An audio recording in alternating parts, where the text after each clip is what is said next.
debidamente, aunque seguramente muchos de ustedes ya lo conocen.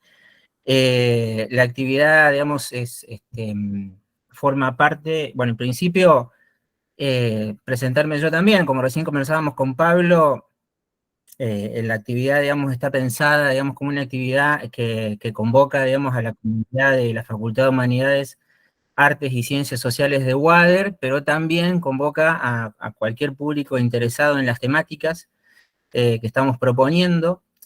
Así que para los que no están tan familiarizados con mi rostro, bueno, mi nombre es Lucas Verone, y formo parte de un equipo de cátedra, de la cátedra de semiótica de la facultad, que es una cátedra que pertenece al tronco común de la facultad, es decir, una cátedra por la que pasan los estudiantes de todas las carreras que se dictan en la Facultad de Humanidades, Artes y Ciencias, cátedra que se dicta en el segundo cuatrimestre todos los años. Y el encuentro de hoy, la actividad de hoy es en realidad el primer encuentro de las jornadas de reflexión sobre cultura popular y cultura de masas, jornadas que han sido declaradas de interés institucional por el Consejo Directivo de la Facultad, cosa que nos honra, que nos cae muy bien. En principio, estas jornadas fueron concebidas como un proyecto de extensión de cátedra. Hace un par de años, digamos, que coordino la cátedra en reemplazo del doctor Mario Sebastián Román, y la cátedra es bien amplia. De hecho, ahí estoy viendo que se han sumado algunos integrantes del equipo, y concretamente desde el año pasado estamos tratando de llevar adelante estas actividades de extensión, buscando temáticas que crucen, ¿no? La cuestión de la semiótica, el campo de la semiótica, y que también crucen la cuestión exclusivamente académica.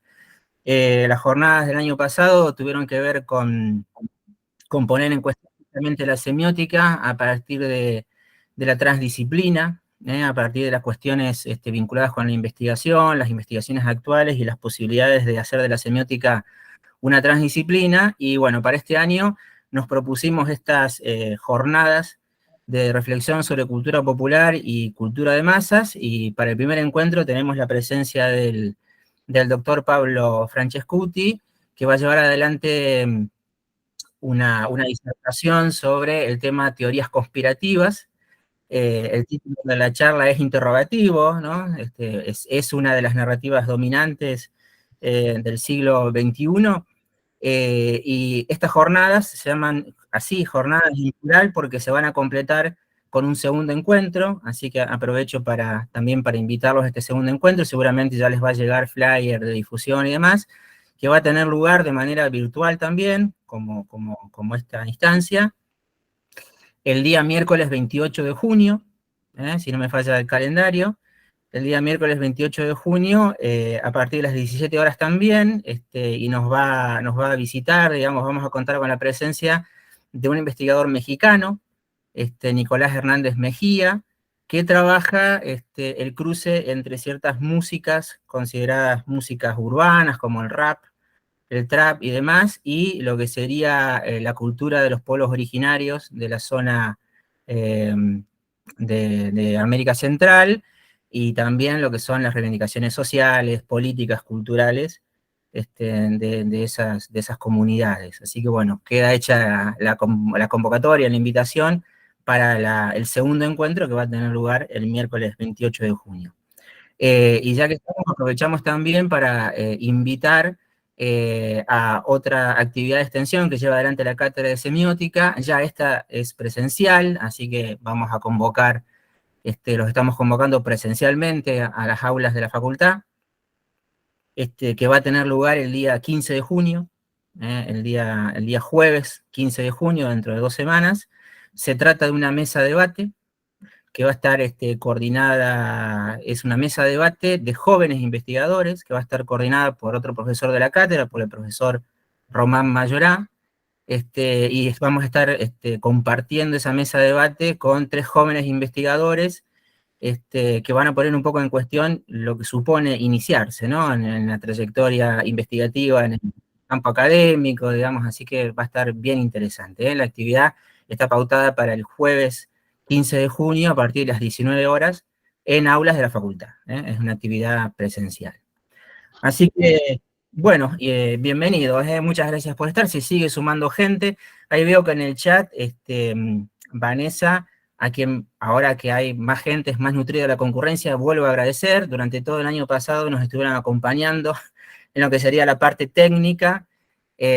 Así que la verdad que es un placer y es una ayuda invaluable, ¿no? O sea, va a estar, acaba de escribir acerca del formulario para que quede registrada la asistencia a esta actividad, así que por favor ocúpense de llenar ese formulario. La asistencia, perdón, la participación en las jornadas cuenta con una certificación, ¿sí? Lo que sí, la certificación se genera una vez que terminan las jornadas, es decir, hay que esperar a que se sustancien todos los encuentros que conforman las jornadas y a partir de allí se tramita, digamos, lo que es la certificación virtual, o sea que ustedes van a poder descargar desde sus ordenadores en el momento en que esas certificaciones estén. Bueno, creo que sin nada más para agregar, otra vez nos honra con su presencia. Bienvenido, Pablo. Pablo Francescuti, obviamente que si bien la mayoría ya lo conocemos, vamos a repasar brevemente las cuestiones más interesantes de su currículum vitae, o las cuestiones más importantes. Se licenció en Antropología Sociocultural en la Universidad Nacional de Rosario, con una tesina sobre el Eternauta.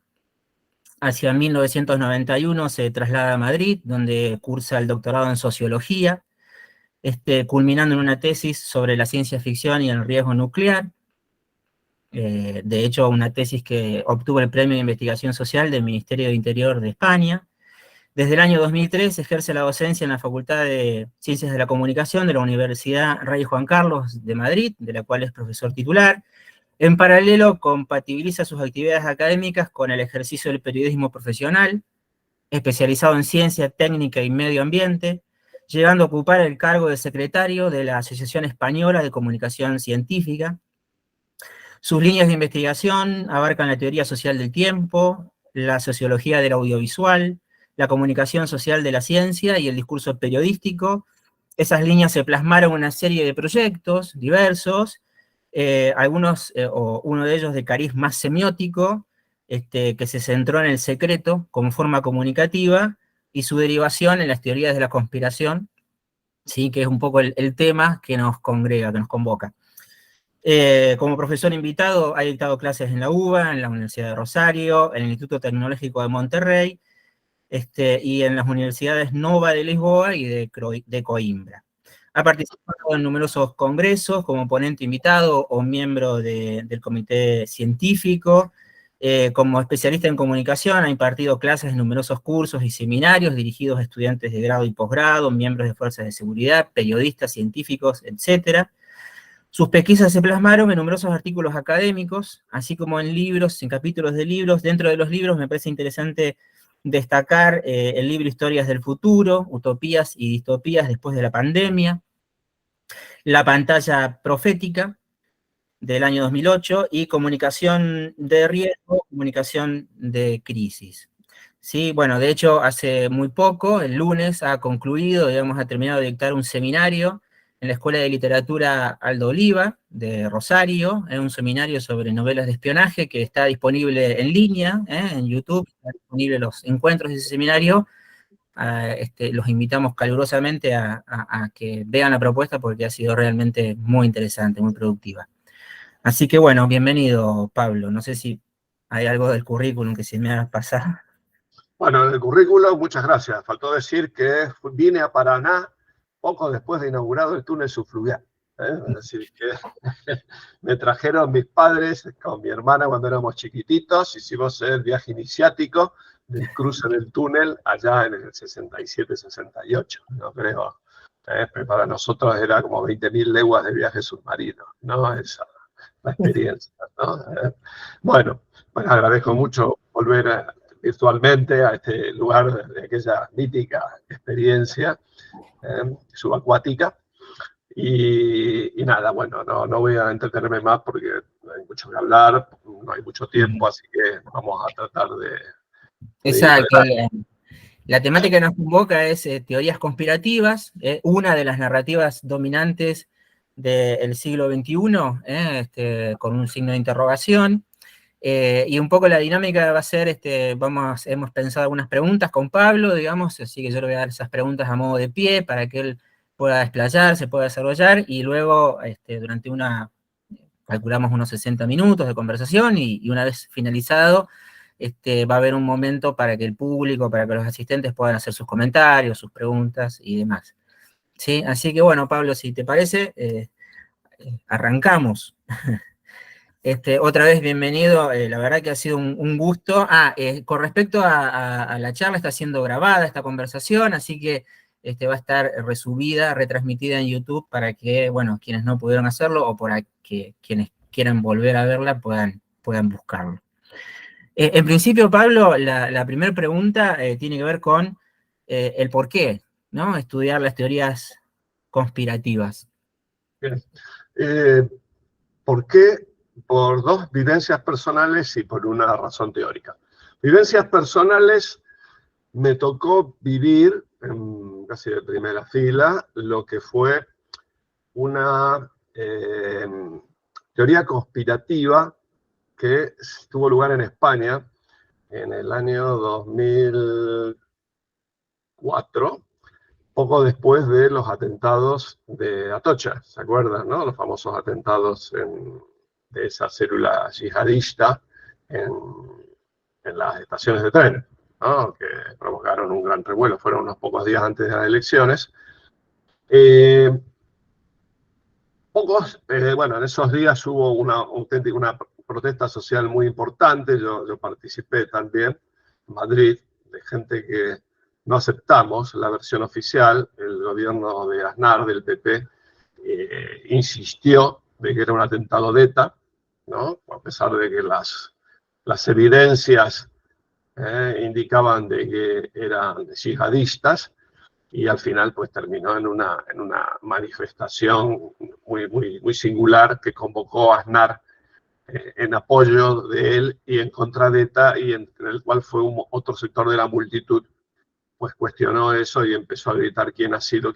Bueno, y al día siguiente se hizo una cadena de móviles, de SMS, de los cuales hicimos luego en la facultad un trabajito que lo tenemos por ahí colgado, que se llama La tarde de los móviles, ¿no? El uso de los móviles para hacer la flash mob, ¿no? En este caso fue una flash mob convocada por activistas de No a la guerra de Irak, que fue pues ir a hacer casi una performance artística en frente de la sede central del Partido Popular para que saliera ante la tele. Fuimos ahí a decir ante la tele, nos están mintiendo, nos han engañado, ¿no? Es decir, están usando la sangre de los muertos para tratar de ganar las elecciones, ¿sí? Bueno, así fue. Perdieron las elecciones por goleada al día siguiente, ganó Zapatero. El PP quedó en estado de shock porque había quedado en evidencia, ¿no? Es decir, que había mentido descaradamente, sobre todo cuando se empezó, ¿no? Las pruebas de que era una célula yihadista eran abrumadoras. Y sin embargo, al cabo de unas semanas, 3 medios de comunicación de derecha empezaron a construir una versión distinta de la versión oficial. La versión oficial, que fue la que fue construyendo la policía y finalmente el sistema judicial a través del proceso, en la que se trataba de una célula yihadista vinculada vagamente con Al-Qaeda, porque en realidad Al-Qaeda es una red muy nebulosa, no es una internacional terrorista, así que funcionan todos de manera vertical. Y entonces, esta versión que ofrecieron estos periódicos, comenzando por El Mundo, luego por la radio COPE, que es la radio de la Iglesia, y luego por Libertad Digital, que es un periódico digital también de derecha.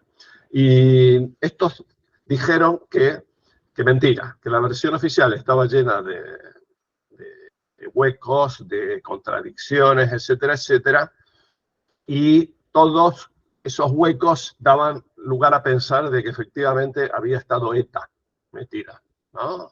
Y que en realidad había habido una conspiración entre la oposición, el Partido Socialista sobre todo, con policías vinculados al Partido Socialista para echarle el muerto a unos pobres infelices árabes que vivían en Madrid cuando los verdaderos responsables eran los terroristas vascos de toda la vida, ¿no?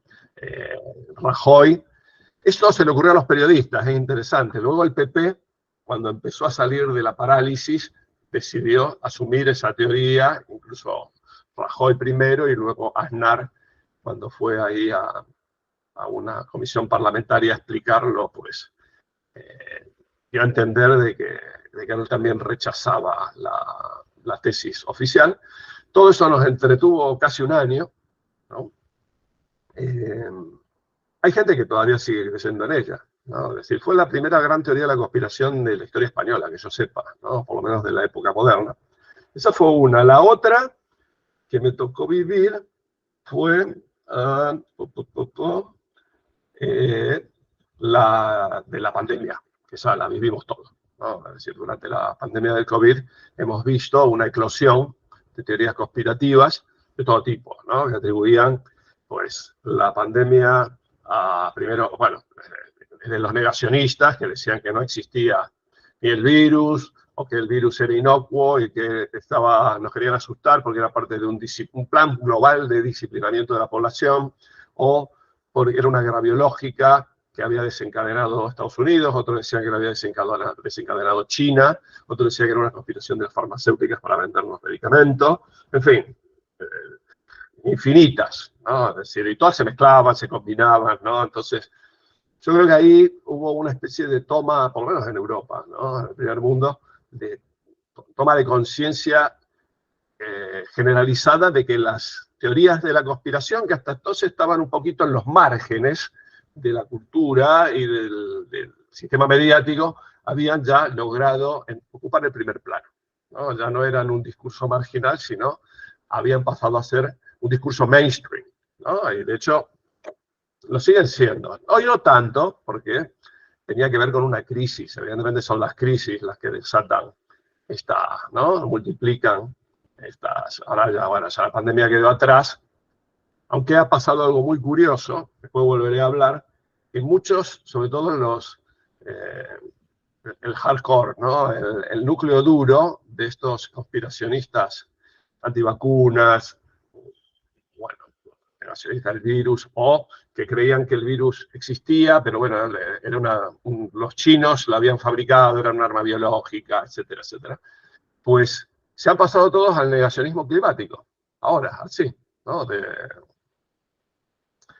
la noche a la mañana, ¿no? Es decir, yo los veo por internet, ¿no? Los veo en Facebook y me sorprende que gente que en su vida le preocupó el tema del cambio climático, de repente se les acabó el tema del coronavirus y entonces ahora están con la misma historia, ¿no? El cambio climático es una mentira, eso es otro dispositivo para aterrorizarnos, sobre todo fomentado por los científicos, que lo que quieren asustarnos para que les paguemos grandes proyectos de investigación, las agencias climatológicas que viven, por supuesto, de esos proyectos, los ecologistas, obviamente, porque ganan poder, y la industria de las energías renovables que, gracias a convencernos de que hay un cambio climático cuando no lo hay, entonces, que si nos estamos abrazando, pues cosas habituales, ¿no? Es decir, el sub y baja del tiempo, ¿no? Entonces, esta es la segunda vivencia, ¿no? Sobre todo me impresionó porque yo he visto gente de mi entorno que vi cómo se transformaba, ¿no? Es decir, en negacionistas del COVID primero y luego en negacionistas climáticos después. Y la tercera razón, que es de tipo teórico, tiene que ver con lo que vos comentabas, que son los estudios que empezamos a hacer hace unos 10 años, sobre todo a raíz de Wikileaks, ¿no? Que nos impresionó mucho lo que había hecho Wikileaks, Assange. Empezamos a hacer un proyecto de investigación de 5 años sobre el secreto, ¿no? En realidad ahí fuimos a rescatar el secreto como categoría semiótica, como categoría comunicacional clave, sobre todo como categoría olvidada de lo que es justamente porque la teoría de la comunicación, de la mass media research y de los mismos, la teoría de la información matemática de Gannon, lo que está centrado es en lo que se dice, no en lo que se esconde, ¿no? A pesar de que Shannon era un criptógrafo, ¿no? Se había pasado la Segunda Guerra Mundial escondiendo información para que Roosevelt pudiera hablar con Churchill por teléfono sin que lo interceptaran los alemanes, ¿no? Pero esa faceta oculta de la comunicación, pues quedó como soterrada, mientras lo que se reivindicaba es la comunicación pública, transparente, sin encriptado, etcétera, etcétera. Y bueno, entonces, estábamos muy conectados con la semiótica italiana, sobre todo con Eco, pero sobre todo con Paolo Fabri, que es Paolo Fabri tiene una teoría muy interesante, bueno, ya que estamos en semiótica, la comento un poco, ¿no? Le hago algo de publicidad al pobre que murió hace unos pocos años. Él es lo que plantea que la comunicación, a diferencia de las teorías colaborativas, un poco como las de Eco, ¿no? que están hablando del lector que colabora, ¿no? Que colabora con la obra, que se esfuerza por rellenar huecos, ¿no? Es decir, que vienen de Grice, ¿no? De toda esta idea, y un poco emparenta con lo de Habermas, ¿no? Tenemos ganas de entendernos y vamos a trabajar para que nos entendamos. Y él dice, la comunicación es estratégica, la comunicación es política, en última instancia la comunicación es guerra, ¿no? Es decir, y como es tal, la mentira, el engaño, la simulación y el secreto son claves y son inherentes a la comunicación. Mientras haya sociedades conflictivas, sociedades de clase, etcétera, etcétera, y mientras haya poder, todo eso va a formar parte de la comunicación, ¿no? Es decir, entonces, recuperar esta dimensión del secreto, sobre todo, pues para mí fue realmente uno de los momentos, una epifanía, ¿no? En mi carrera de comunicólogo, porque cambiar de chip completamente, y de allí vincularlo también. Esto tenía que ver con las filtraciones, ¿no? Evidentemente, la información secreta que los hackers heroicos, ¿no? De Anonymous y Wikileaks, ponen a disposición del pueblo informático, del pueblo internauta, pero conectaba también con las teorías de la conspiración, porque a fin de cuentas la teoría de conspiración es sobre un secreto, ¿no? Es el secreto de la conspiración que quienes creen en ella se ven en la necesidad y en la obligación de develar, ¿no? Un relato conspirativo es básicamente la historia de cómo se revela ese secreto que es el secreto de una maldad que un grupo pequeño y poderoso en las tinieblas está perpetrando. Ese es un poco el porqué, ¿no? Bárbaro, sí, la verdad que muy interesante. Tenemos un cuestionario pautado, digamos, y me voy a tener, pero muy interesante en todo caso para volver en el momento de las preguntas. Digo, ¿no? Porque no estaba incluido en las preguntas, pero la relación de las teorías conspirativas con cuestiones como la verdad y la creencia, y ya que hablamos de teoría, cómo se relacionan con lo que sería el proceso de verificación, ¿no? Pero bueno, pero en todo caso, lo que continúa, digamos, es cómo definir, ¿no? Pablo, una teoría conspirativa. Bien, esto tiene mucho su intríngulis, como dicen los españoles. Definir una teoría conspirativa no es fácil porque existen conspiraciones verdaderas, ¿no? Es decir, todo un golpe de Estado es una conspiración, ¿no? Es decir, y más son conspiraciones. Puede haber golpes de Estado que triunfan o golpes de Estado que fracasan, pero siempre son conspiraciones fallidas o conspiraciones exitosas. Pero cuando hablamos de teoría conspirativa, estamos hablando de conspiraciones imaginarias, ¿no? Es decir, que solo existen en la cabeza de quienes creen en ella. Bien, a esto hay que hacer una especie de disclaimer o de puntualizaciones de tipo epistemológico, porque cuando uno utiliza la etiqueta teoría de la conspiración para referirse a una interpretación de la realidad, está claro que de entrada ya está declarando que esa interpretación de la realidad es falsa, ¿no? Ya está tomando partido, ¿no? O sea, uno no se puede acercar de manera neutra al estudio de estas teorías, salvo, uno puede decir, bueno, vamos a ver si esta es una teoría de la conspiración, ¿no? Lo cual requiere un estudio. Evidentemente, hay que hacer justicia a todas estas interpretaciones y ver si efectivamente son conspiraciones imaginarias o no lo son.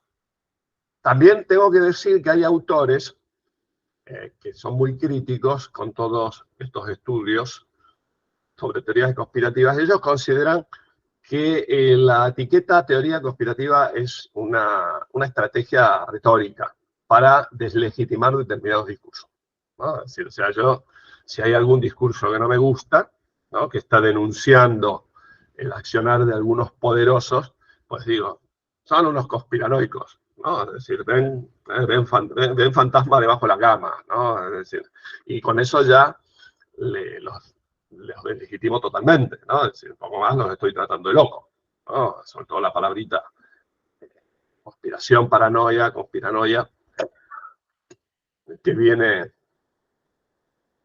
ya de los años 30, ¿no? Aproximadamente. Es un intento de utilizar categorías psiquiátricas para referirse a problemas sociales, con lo cual creo que no deberíamos usar la palabra paranoia ni conspiranoia, porque está claro que es una manera de decir que el que cree en ella está loco, ¿no? Es decir, sufre de una manía persecutoria, ¿no? Y yo creo que hay que andar con muchísimo ojo a la hora de trasladar categorías de la psicología, incluso de la psicología social, a los fenómenos de masa y menos a los fenómenos de comunicación. Bueno, entonces, están quienes creen eso, ¿sí? Entonces, no habría teorías conspirativas como tal, sino lo que habría son luchas discursivas entre las cuales generalmente los discursos dominantes tachan a los discursos minoritarios y críticos de paranoicos, ¿no? Entonces, ahí no habría nada que hacer. Yo, sin embargo, creo, concediendo que esto puede ser y que algo de eso hay, creo que existen una serie de narrativas, porque las teorías de la conspiración son relatos, y eso lo podemos, por eso son accesibles a la semiótica o a la ciencia de la comunicación. Yo creo que ese es el interés que tiene que lo estemos comentando en este ámbito, ¿no?, de estudiosos de la materia. Son un tipo especial de relato, ¿no? Es decir, entonces ahí se nos plantea otro problemita. ¿Cómo diferenciamos estas teorías, estos relatos de los relatos de las conspiraciones verdaderas? ¿Sí? Es decir, si alguien me cuenta cómo fue el plan de Pinochet para dar el golpe a Salvador Allende, ¿cómo lo voy a diferenciar? Bueno, ahora sí, a toro pasado, se han pasado los hechos y evidentemente hubo un golpe, una conspiración, fue real. Pero cuando esto está ocurriendo en tiempo real, ¿no?, cuando todavía la conspiración no se ha consumado, ¿no?, cuando se dice, hay ruido de sables, ¿no?, que eso es una expresión que cuando yo era joven en la prensa argentina se escuchaba muy a menudo, ¿no? Es decir, cada tanto siempre había rumor de golpe en Argentina, ¿no? Y nunca se sabía si esto eran conspiraciones reales o conspiraciones falsas. ¿Cómo distinguirlas? Ahí está, ese es un problema en el cual no me voy a meter por ahora porque habría que hilar muy fino y prefiero dejar un poco trazar con brocha gorda las grandes pautas descriptivas, que yo creo que hay ciertas características que identifican a estas narraciones de conspiraciones imaginarias, ¿no? Y bueno, entonces a ellas me voy a referir, ¿no? Entonces, podemos decir, bueno, lo primero que voy a señalar, y por eso el tema del relato, que no es lo mismo un bulo, lo que se llama un bulo, una fake news, que una teoría conspirativa. Porque fíjense que si yo digo, el COVID surgió de una fuga accidental que se produjo en el laboratorio ahí en China, ¿no? Ahora no recuerdo el nombre de la ciudad, ¿sí? Eso, al día de hoy, es un bulo, porque no está confirmado, ¿no? Puede que lo sea, ahora están investigando, yo creo que va a ser muy difícil, a menos que los chinos abran todos sus archivos y sus laboratorios, cosa que me parece que no están muy por la labor, ¿no? Es decir, entonces todo va a permanecer en el reino de las especulaciones. Pero una cosa es especular, yo también puedo especular, ¿no? Es una hipótesis que yo no descarto, ¿no? Es decir, ha habido fugas, ¿no?, de virus, pero una cosa es la hipótesis y otra cosa es decir, sí, fue. Decir eso sin pruebas es un bulo, ¿no? Es decir, sea un rumor, ¿no?, una información no confirmada. Pero no es una teoría de conspiración, porque para que tuviera una teoría de conspiración tendría que decir, alguien con mala intención liberó ese virus, ¿sí? ¿Entiendes? Es decir, eso es lo que configura el relato. En el primer caso, fuga accidental no existe en la teoría de la conspiración. En la teoría de la conspiración no hay ningún accidente. Está todo planificado hasta el último detalle, ¿no? Esa es una de las características, ¿no? Es decir, pero bueno, la primera característica como relato es que tiene sus héroes, que son los que creen en la teoría, creen en la conspiración, que hay una conspiración y creen como héroes narrativos. El programa narrativo, por decirlo estancialmente, es pues denunciar, ¿no?, la conspiración. El objeto es develar el secreto. Hay unos adversarios, que son los conspiradores, hay unos destinatarios, destinadores, que bueno, a veces sí, son los que le encargan a esta gente ¿no?, al héroe que desvele el secreto de la conspiración. Luego están los destinatarios, que suele ser la sociedad, que se va a beneficiar de esta revelación. Y luego tenemos los coadyuvantes, ¿no?, los que ayudan a los héroes a lanzar la información, y los que colaboran con el adversario, que generalmente en las teorías conspirativas son los medios de comunicación, ¿no? Los medios de comunicación están al servicio de los conspiradores en las últimas, ¿no? Es decir, son parte de la conspiración, ¿no? Los medios de comunicación tratan de ocultar, de que no se sepa la verdad y hacerle el juego a la OMS, ¿no?, o al Instituto, al IPCC en el caso del cambio climático, a los organismos científicos autorizados. Bueno, pero bueno, esta estructura también podría valer para un relato de investigación periodístico, que eso es el otro problema que yo veo que se tropieza, porque muchos relatos de investigación periodísticos tienen una forma bastante conspirativa, ¿no? Es decir, si tomamos el caso Satanowski, que debe ser de la literatura argentina, la non-fiction, Rodolfo Walsh, pues ahí tenemos una conspiración, ¿no? Es decir, un relato de una conspiración. Es decir, ¿qué es lo que permite? Ahí vamos a ver todos estos elementos que están acá aparecen desde el punto de vista actancial, ¿sí? Tenemos un héroe, ¿no?, es decir, que es Rodolfo Walsh. Tenemos un secreto, quién mató, ¿no?, a la chica, ¿no?, creo que era una chica, la Satanowski, quienes son los malos, que eran la CIDE, básicamente, y otros servicios de inteligencia de la Libertadora, incluso del gobierno de Frondizi. Bueno, el destinatario es el pueblo argentino, ¿no?, que debe conocer bien lo que están tramando, ¿no?, estos. Por eso, con eso no nos basta, porque eso, ya digo, puede servir coincide con relatos, con narrativas que consideramos válidas, ¿no? Es decir, a través de todo, fue válida en esa época, y más ahora que tenemos pruebas, ¿no?, de todo aquello, ¿no?, de cómo fue el caso Satano. Bueno, ese es uno. Pero bueno, el siguiente caso, que también coincide con muchas narrativas periodísticas, es que se atribuye un efecto nocivo, una acción nociva, una maldad social, que afecta a muchos, a la acción concertada y oculta de grupos poderosos. O sea, hay grupos poderosos malignos que han causado o están causando o piensan causar un daño a la sociedad moviéndose entre tinieblas, ¿no? Bueno. Otro dato interés que las características, hasta aquí, ya digo, esto puede valer para cualquier narrativa periodística también, ¿no?, de investigación. Pero luego intervienen algunos otros elementos. El tercero es la hiperinterpretación. Esto es de la cosecha de Umberto Eco, está en Los límites de la interpretación. Él lo utiliza en su análisis sobre la literatura hermenéutica, que es, hermética, que es la literatura del ocultismo, la de los Rosacruces, la de los masones, todo esto, ¿no? En la cual él analiza y pues ve que muchas de estas pautas discursivas de todas estas sociedades secretas, pues de alguna manera tienen una retórica que luego las teorías de la conspiración modernas las asocian, y básicamente es interpretar demasiado. Todo significa, no hay detalles insignificantes, todo tiene un significado, y el significado siempre es el mismo: la conspiración. Son pruebas, testimonios, indicios de la conspiración. ¿Mm? Y además, todo está conectado.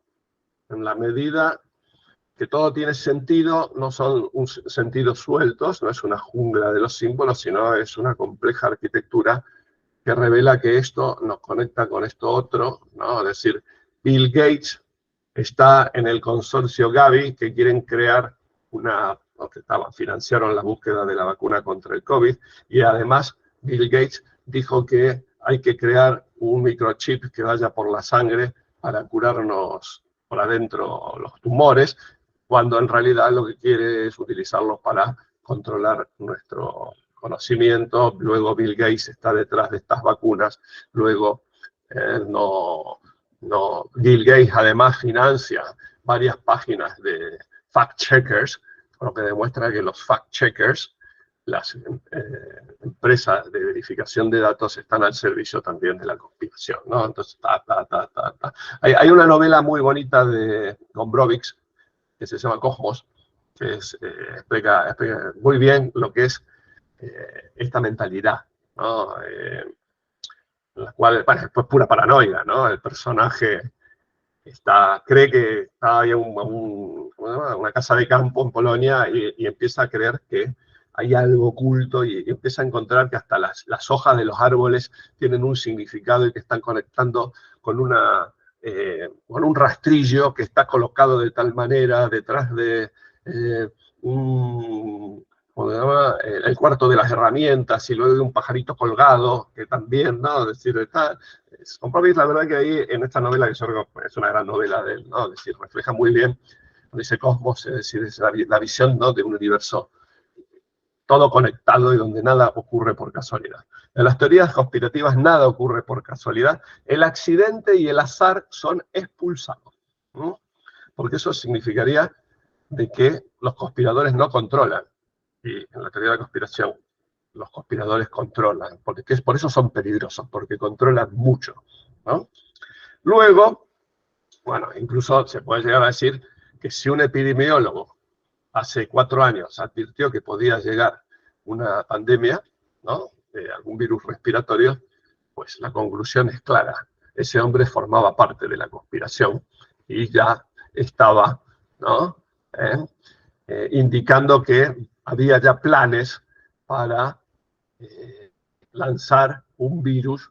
Lo que nunca se queda claro es por qué lo dicen en público, ¿no? Si lo que quieren es hacer hacer un mal oculto, ¿para qué van a estar avisando a la población? Pero bueno, un poco pasa lo mismo que con el foro de Davos, ¿no? Cada declaración que hace el foro de Davos es una conspiración. Yo digo, decir, ¿para qué la dicen? ¿No? Sería mejor que se reúnan en secreto y no digan nada, ¿no? Es decir, ¿para qué van a estar contando sus planes en público? Bueno, otra cuestión muy importante es la creencia, habíamos dicho, en que hay que revelar el secreto. La clave de todo el programa narrativo es la destrucción del secreto mediante su exposición en público. La creencia subyacente de que todo lo que es secreto es importante. Cosa que esto no es así. Hay muchos secretos de polichinela, ¿no? Es decir, secretos que no valen nada. Secretos que son importantes para algunos, para el maniático que los clasificó, pero que en realidad no tienen valor en sí. La antropología nos ha explicado, por ejemplo, en las famosas ceremonias de iniciación de los jóvenes, las tribus, entre comillas, primitivas, a los 12, 13 años los inician en el secreto en la casa de hombres. Les hacen la circuncisión, los encierran ahí varios días y ahí es donde le van a contar el secreto que se transmite de generación masculina a generación masculina. Finalmente un antropólogo logró meterse, ¿no? Uno primero lo hizo con los Onas, ¿no? Es decir, es muy interesante, ¿no? Y otro los hizo con los en Nueva Guinea, ¿no?, con alguna tribu papúa. Logró que le contaran el secreto. Y básicamente el secreto no era nada. Básicamente lo que se trataba era de compartir un mito y sobre todo excluirlo a las mujeres. La clave del secreto era crear una comunidad entre los hombres de la tribu en torno a la posesión de algo del cual las mujeres iban a estar excluidas, ¿no? Y las mujeres siempre se iban a estar recomiendo las uñas por saber cuál era ese secreto que solo los hombres tenían y que era el secreto de su dominación, ¿no? Es decir, con lo cual, eso también lo dijo Simmel en su famoso libro, texto, El secreto y las sociedades secretas, que dijo que lo importante del secreto, el secreto es una forma, no es un contenido. No interesa lo que hay dentro, sino justamente esa forma que crea solidaridades, crea la posibilidad de la traición, revelar el secreto, ¿no? En fin, crea pactos, crea amistades. Cuando a los amigos íntimos les contamos el secreto y contar esos secretos sella nuestra amistad, y si traicionan nuestros secretos, se traiciona la amistad, ¿no? Muchas veces ocurre eso. Bueno, entonces en las teorías conspirativas, el secreto, la creencia en que el secreto, todo secreto es fundamental, viene de la mano de una concepción de la política, de que todo lo importante en la política se hace en secreto, que todo lo que se hace a la luz pública, pues es una pura fachada para la gilada, ¿no? Es decir, todos los poderes fácticos que están controlando todo mantienen el circo democrático, ¿no? El parlamento, etcétera, etcétera, pero en las trastiendas es donde se decide todo, en lo que se puede llamar la esfera de actuación extralegal del Estado, por decirlo en términos de la politología. Bien, otro caso interesante es la similitud que tienen muchas de estas tramas, con sus sujetos, sus objetos, sus adversarios, con obras de ficción. Muchas, en el caso del virus chino, había una novela de unos años antes, que en la cual contaba exactamente esto, ¿no? Es decir, una fuga accidental de un laboratorio chino, en la misma ciudad incluso, ¿no? Iba a provocar un pánico mundial, etcétera, etcétera, ¿no? Es decir, entonces, o en la película Contagio, no sé si la recordarán, o la otra, Brote, la de ébola, ¿no? Outburst, creo que se llamaba, ¿no? Ébola, que sea el ébola California, ¿no? Es anterior. La de Contagio, no sé si es de Soderbergh, que tiene que ver también con otro virus, ¿no? Es decir, bueno, y hay un montón, es decir, la cantidad de películas que se hicieron en los años 70 a raíz del SIDA, pues le han servido de molde para todas estas teorías conspirativas, que se repiten, por ejemplo, las teorías conspirativas del SIDA, no sé si se acuerdan, que eran espontáneas, ¿no? Es decir, surgían de abajo, ¿no? Sostenían que el SIDA era un arma biológica que habían inventado los laboratorios del ejército norteamericano y que decían el lugar, el nombre del laboratorio, ¿no? Bueno, eso se conoce. Y que lo habían liberado en África y en Estados Unidos para exterminar a los negros y a los gays, ¿no? Era un plan malvado de los norteamericanos para acabar con la raza negra y acabar también con los gays, o sea, con las poblaciones indeseables. Bueno, esa teoría, bueno, y por lo tanto los medicamentos pues eran una farsa, ¿no? Porque la cosa no tenía arreglo, ¿no? Era incurable y lo que había que hacer era denunciar a Estados Unidos. Esto se repitió cuando vino el ébola también, se actualizó, ¿no? Simplemente cambió el virus, en vez de ser el virus, el VIH, pasó a ser el ébola.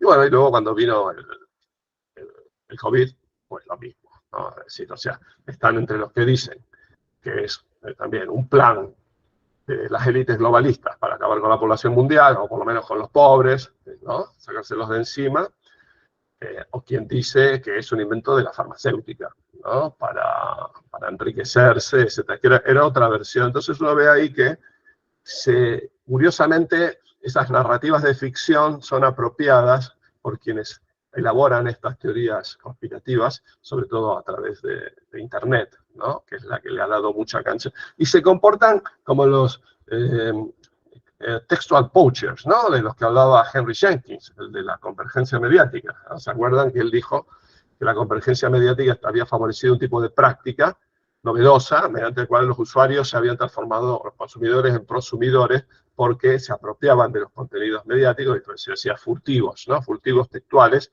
porque son como los cazadores furtivos, ¿no? Que van al bosque que no les corresponde, roban, cazan animales ilegalmente y se los llevan, y aquí pues cazan, se apropian violando los copyrights, ¿no? Es decir, se apropian por ejemplo, se apropian de la escena del hundimiento, la famosa, ¿no? El ataque de bronca de Hitler, ¿se acuerdan? ¿No? Cuando el búnker se da cuenta de que la guerra está perdida, ¿no? Y le da un ataque de furia, pues eso dio lugar a muchas prácticas de dubbing. El dubbing es subtitular, ¿no? Subtitular esa escena que está en alemán con contenidos de lo más diverso y muy risibles, ¿no? Yo he visto algunos que hicieron los universitarios italianos en la cual, pues, lo que en vez de comunicarle que el Ejército Rojo está en la puerta, le comunican que el vencimiento del plazo de entrega del proyecto de investigación es mañana y que no tienen nada preparado, ¿no? Entonces ahí a Hitler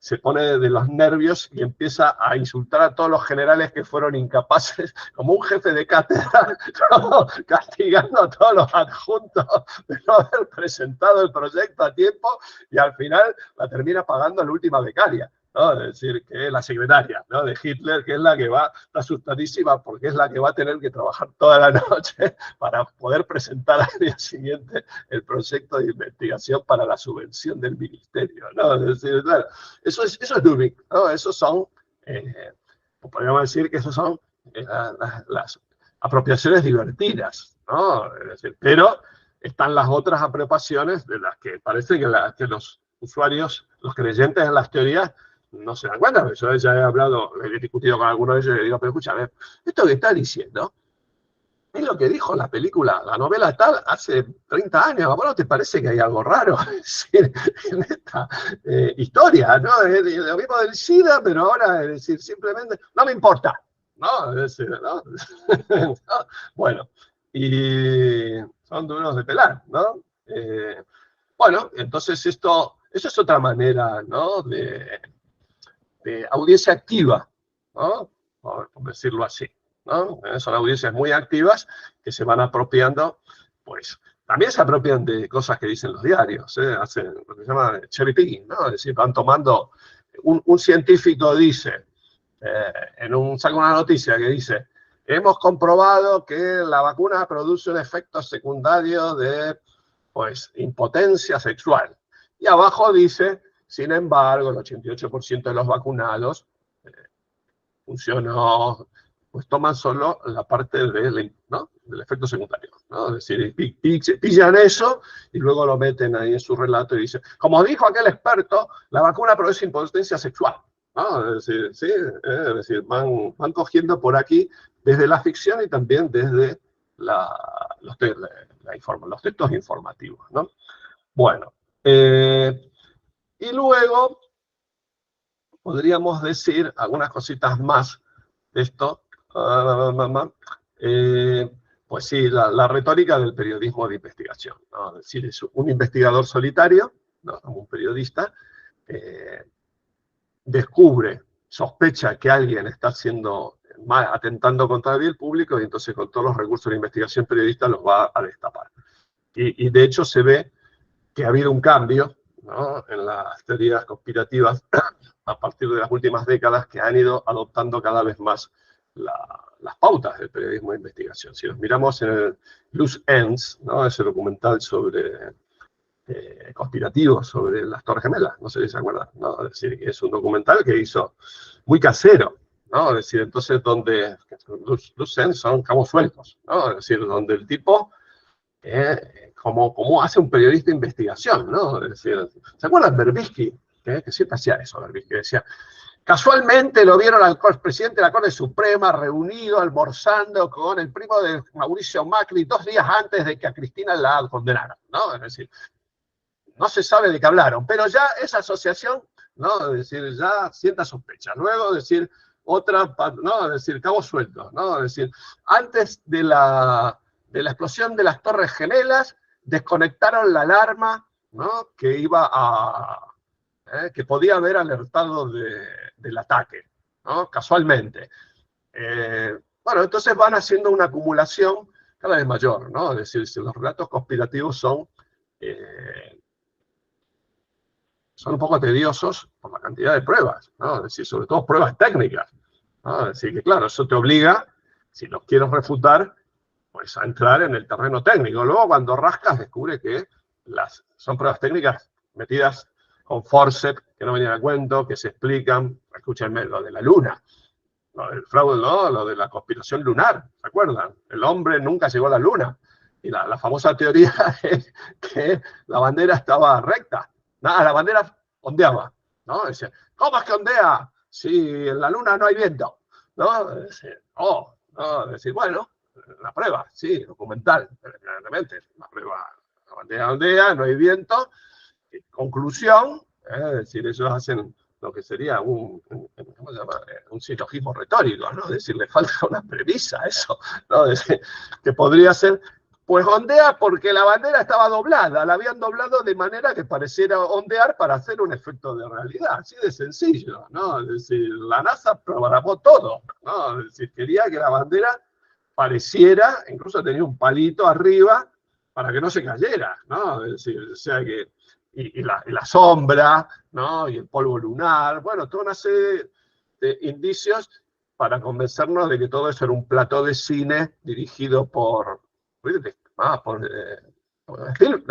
Stanley Kubrick, ¿no? Stanley Kubrick había filmado el alunizaje en California, ¿no? En algún lugar ahí, en un estudio oculto, para convencer al mundo de eso, ¿no? Entonces, si se fijan, son abrumadores, ¿no? Sobre todo el tema del documento, la fotografía, es decir, todos los datos, es decir, debajo del módulo lunar no hay un pequeño cráter como tendría que haber si efectivamente las toberas de reacción del módulo cuando se acercan hubieran levantado polvo, etcétera, etcétera. Bueno, luego explican los técnicos de la NASA por qué no se produjo, ¿no? Porque cuando llegó ya no estaba, ¿no?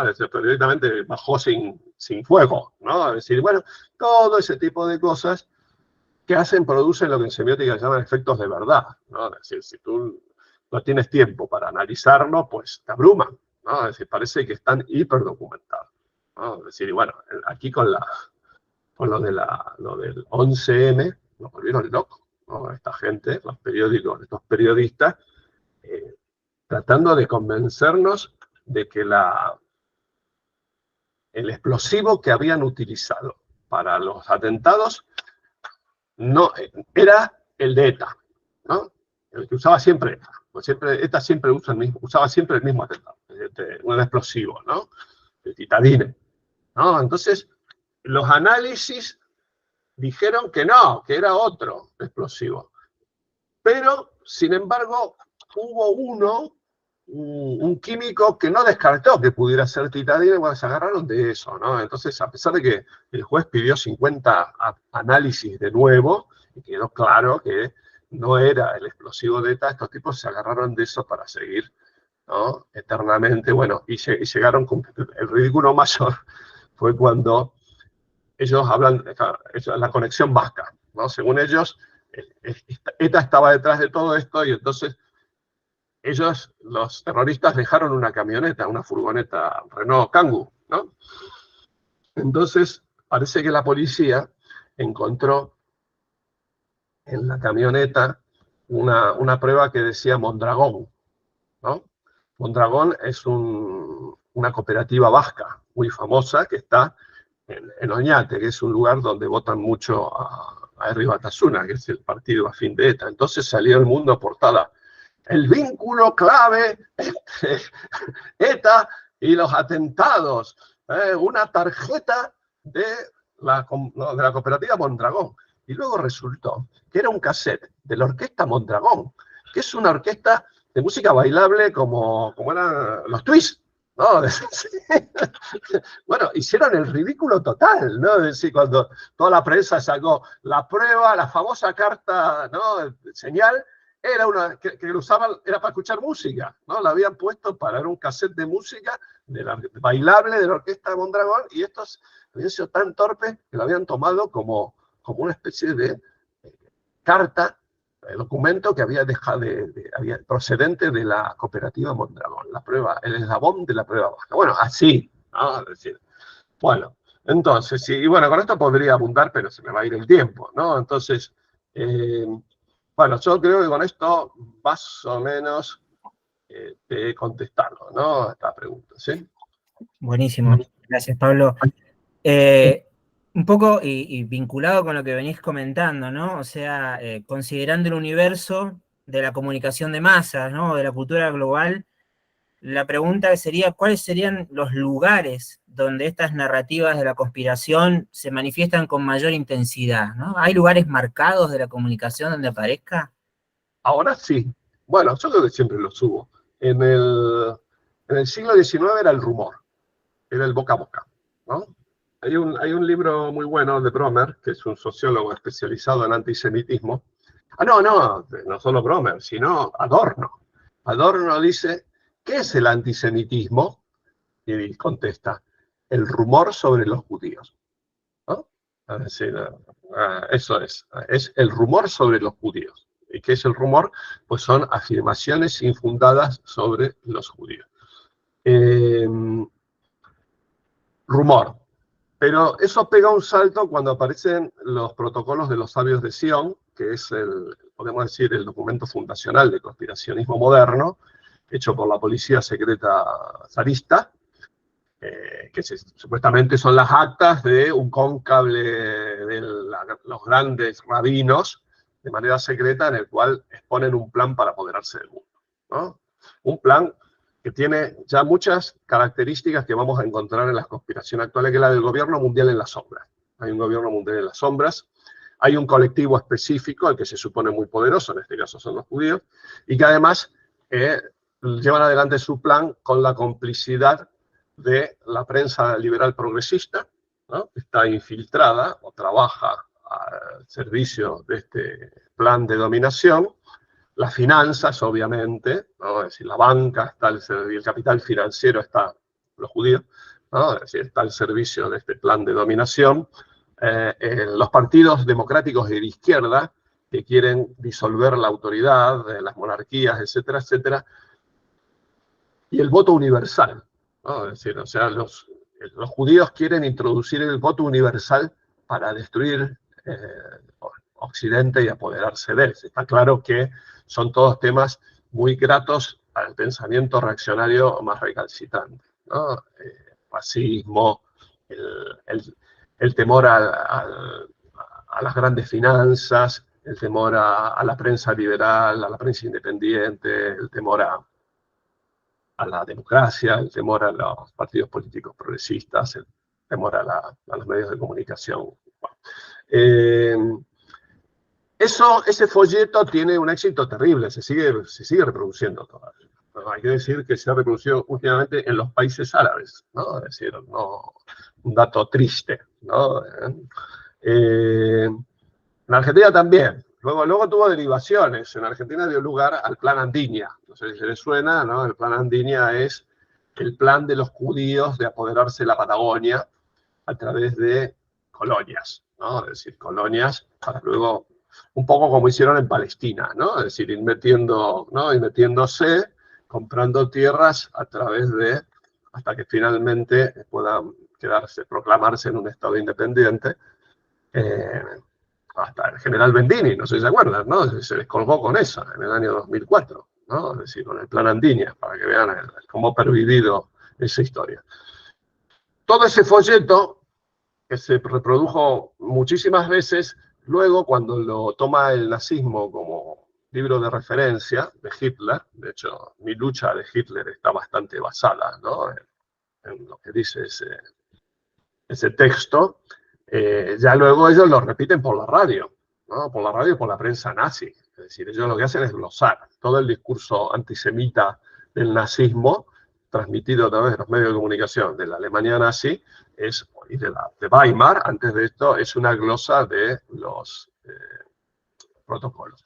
Luego llega la televisión con el asesinato de Kennedy. Y ahí podríamos decir que ya entramos en otra fase, ¿no? Es decir, ahí ya no es cosa de unos nazis, ¿no? Ya no es cosa de la policía, una intoxicación por una policía secreta. Ya la televisión es la que se empieza a hacer eco de toda clase de teoría conspirativa sobre el asesinato de Kennedy, ¿sí? Y bueno, y el último santo es Internet, ¿no? Con Internet ya la conspiración pues no solo, ya si con la televisión la conspiración se vuelve un contenido mainstream, con Internet se vuelve de masas, ¿no? Ya pasa al pueblo, ¿no? Es decir, el pueblo ya no son los periodistas, sino es el pueblo internauta, el que puede crear, hacer circular, modificar, ¿no? Teorías conspirativas. Hoy día podríamos decir que es Internet, ¿no? El foco, el canal principal de las teorías de la conspiración.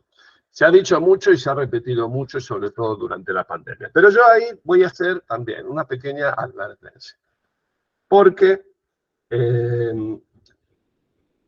esta denuncia contra las redes sociales incontroladas, contra la incapacidad de los internautas de discernir el bien y el mal, en fin, porque son unos auténticos imbéciles que son manipulados fácilmente, yo creo que expresa el temor de los medios de comunicación de haber perdido el control de la opinión pública, ¿no? Es decir, o sea, ya están muy irritados porque yo creo que ya de manera irrevocable, no hay vuelta atrás. Aquí no se va a volver a poner el dentífrico dentro del tubo. Es decir, ya Internet, ese monopolio de la prensa se acabó, ¿no? De la prensa y de los medios. O sea, van a tener que coexistir con esa otra esfera, con la cual tiene muchos canales comunicantes, ¿no? Hay que decir. Pero irrita, ¿no? A los periodistas les ha irritado muchísimo y de alguna manera en esa denuncia hay mucho interés corporativo, ¿no? Como decir, no se fíen de lo que digan las redes sociales porque no son profesionales y los únicos que tienen la capacidad de discriminar con criterio lo verdadero de lo falso somos los periodistas que trabajamos en los medios de comunicación, ¿no? Vale. Digamos que eso lo tenemos que tener en cuenta, ¿no? Es decir, no significa que no haya, que los medios, las redes no sean canales de difusión de bulos, de fake news, de hechos alternativos, de teorías conspirativas, ¿no? Pero también en las redes sociales tenemos a una cantidad de científicos, periodistas y espontáneos que están dando la batalla contra las teorías conspirativas, ¿no? Es decir, si se fijan, es verdad que hay muchas redes de conspirativos, pero hay muchas redes de refutadores de los conspirativos. Parece como en un cuento, como una novela de Dolina, ¿no? De ser refutadores, los refutadores de leyendas de Boedo, ¿no? Aquí están los refutadores de teorías de conspiración en las redes, que son muchos, y tenemos ahí científicos. De repente ahí te agarra un químico que se dedica exclusivamente a destruir todas las mentiras o hechos fenómenos químicos mal interpretados por los teóricos de la conspiración. Por ejemplo, te dicen, es que la tesis, o físicos, la tesis de ¿cómo se llama? En las Torres Gemelas se vinieron abajo no por el impacto, sino porque alguien les había metido unas bombas, ¿no? En el sótano, ¿sí? ¿No? Obviamente los servicios de inteligencia de Bush, ¿no? Para que cayeran, ¿no? Bueno, entonces ahí sale un físico experto en materiales, ¿no? Y entonces explica por qué cayeron así, ¿no? Es decir, te lo demuestra con todos sus logaritmos, etcétera, etcétera, ¿no? Es decir, que es normal que hayan caído así sin necesidad de que nadie le metiera una bomba abajo de todo, ¿no? O sea que hay de todo en Internet, ¿no? Esto es un poco la situación. Pero yo creo que Internet. Pero también tengo que decir que a poco que uno repase, y yo sobre todo yo, después que me dedico a estudiar esto, me he quedado un poco espeluznado de que las grandes teorías de la conspiración de las últimas décadas se transmitieron a través de los medios de comunicación mainstream. Si nos fijamos en el macartismo, que fue una teoría de la conspiración, o sea, la teoría del pánico rojo, o sea, hay comunistas debajo de la cama, ¿no? Es decir, los comunistas están infiltrados en todas partes, ¿no? Y la televisión se dedicó a cubrir, ¿no? Las audiencias de McCarthy como un público que va ahí a ver, ¿no? Como los torturadores de la Inquisición, ¿no? Es decir, le logran sacar a la pobre bruja la confesión de que tuvo sexo con el diablo, ¿no? O sea que todos los medios de comunicación norteamericanos en los años 50 contribuyeron a esta conspiración, no solo nacional, sino global. Acuérdense, y nuestro país, que mamamos de ello, porque vino con la teoría, la doctrina de la seguridad nacional, ¿no? Que era la que informaba a las Fuerzas Armadas latinoamericanas, a través de las escuelitas de Panamá. La consigna era, hay una conspiración comunista global, hay un plan de subversión global, todos son comunistas, ¿no? Es decir, hay un tipo que quiere hacer una reforma agraria, que era un demócrata cristiano, un títere de los comunistas, ¿no? A liquidarlo, ¿no? Es decir, así, ¿no? Es decir, todo eran comunistas, ¿no? Es decir, eso fue el discurso oficial de Occidente durante 40 años, ¿no? Es decir, eso fue a través de los medios de comunicación mainstream, ¿no? O sea, vamos a echar la culpa ahora a las redes sociales, ¿no? En Rusia. Ahora, tenemos una teoría conspirativa que dice que Occidente quiere destruir a Rusia introduciendo la homosexualidad, el feminismo, los derechos humanos a través de las ONG, ¿no? Es decir, y eso se distribuye a través de la prensa rusa, ¿no? O sea, es casi discurso oficial, ¿no? Esa conspiración para destruir las esencias rusas a través de eso, es decir, que se vuelvan todos gays, ¿no? Que las mujeres se liberen, ¿no? Es decir, acabar o destruir Rusia. Veía la otra vez, el capo del Partido Comunista Ruso está en la misma, ¿no? Leí otra vez unas declaraciones del tipo contra las vacunas, ¿no? Diciendo que fascismo digital, ¿no? Es decir, o sea, Bill Gates nos va a meter con los chips, es el fascismo digital de Occidente, ¿no? Que nos quiere controlar a través de las inserciones. Y luego, el gran conspiranoico en jefe, Donald Trump, con el tweet. O sea, un tipo que se pasó 4 años de su presidencia soltando bulos, ¿no? Como se llamaban a estos fake news o realidades, hechos alternativos, y teorías conspirativas, sobre todo la del Deep State, sonará, ¿no? La del Estado Profundo, que es una teoría que elaboró un pequeño grupo marginal de Internet que se llama Canon, ¿no? Es decir, según los cuales en Estados Unidos está el Estado aparente, ¿no? Que es el Capitolio, la Casa Rosada, ¿no? La Corte Suprema, etcétera, etcétera.